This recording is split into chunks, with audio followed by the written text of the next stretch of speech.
Aujourd'hui, je vous présente le Kia e-Niro. Non, conduire un véhicule 100% électrique n'est pas chiant. C'est juste une question d'habitude et d'organisation, un peu comme avec votre smartphone. Le e-Niro est le premier SUV 100% électrique de chez Kia. Le vent! Le e-Niro est donc un véhicule super intéressant à plusieurs titres. D'abord parce que c'est un SUV dispo en plusieurs versions, hybride rechargeable et entièrement électrique. C'est d'ailleurs cette dernière version que je teste aujourd'hui. Oh, allez hop, c'est parti. En version 100% électrique, deux batteries sont proposées. La première de 39 kW et la deuxième avec 64 kW. Avec la plus grosse version, Kia nous promet une autonomie de 450 km en cycle WLTP. C'est l'un des véhicules électriques les plus endurants du marché.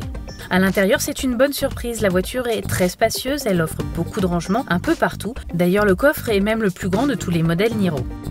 Comme toujours sur les Kia, la plupart des commandes sont accessibles via des boutons dédiés.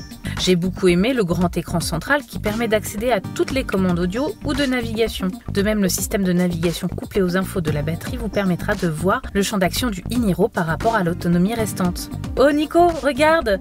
C'est vraiment trop bête! On n'a pas assez de jus pour aller voir ta maman. Dommage, hein? Heureusement, le système vous propose de vous guider vers les stations de recharge les plus proches et peut aussi inclure les stations dans lesquelles vous pourrez vous arrêter pour arriver jusqu'à votre destination finale sans tomber en rade. Alors bien sûr, vous pouvez le brancher chez vous si vous habitez dans une maison individuelle ou dans un appartement si vous avez un parking en sous-sol par exemple. Vous pouvez aussi prendre un abonnement sur divers types de bornes. Pour cela, évidemment, je vous conseille de jeter un œil sur le site Charge Maps. Mais vous pouvez aussi le faire gratuitement dans plein d'endroits, par exemple sur les parkings de grande surface ou comme ici devant une mairie. Si on se débrouille bien, on peut donc souvent trouver des points de recharge gratuites.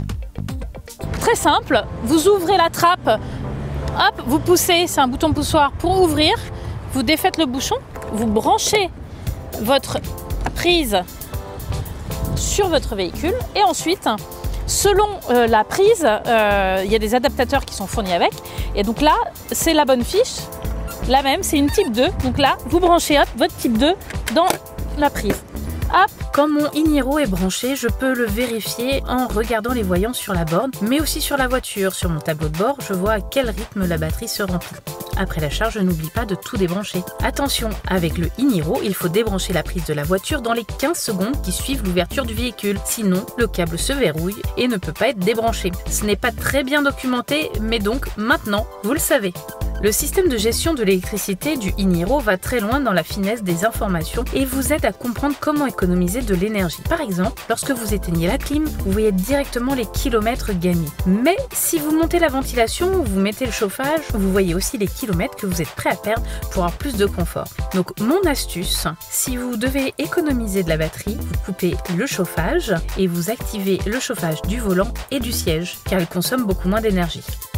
Barrez-vous les boulets! Je suis en mode sport. Selon vos envies de conduite, vous pouvez choisir entre 4 modes. Éco plus, éco, confort ou sport. Mais attention avec le mode sport, sur autoroute, avec la version 64 kW, l'autonomie tombe à environ 300 km. En ville, c'est beaucoup plus intéressant, car en plus de sa consommation modeste, le système de récupération d'énergie est super efficace pour recharger la batterie dès que vous freinez. Si vous ne faites que des trajets en ville, vous atteignez facilement les 380 à 390 km. D'ailleurs, l'indicateur d'autonomie restante se modifiera en temps réel à chaque fois que vous changez de mode. J'ai aussi beaucoup apprécié les fonctionnalités d'assistance à la conduite. Le Line Assist est super efficace et couplé au régulateur adaptatif, c'est quasiment un pilote automatique. Mais on le rappelle, ce n'est pas encore autorisé en France, alors si vous lâchez le volant, au bout de quelques secondes, la voiture vous rappelle à l'ordre. Qui dit voiture électrique dit puissance d'accélération incroyable. Mais bizarrement, la voiture semble limitée assez rapidement dès que l'on souhaite aller vite. En effet, impossible d'aller à plus de 170 km/h. On parle là bien sûr d'un environnement où on a le droit de le faire, donc si vous roulez sur circuit ou sur les autoroutes allemandes.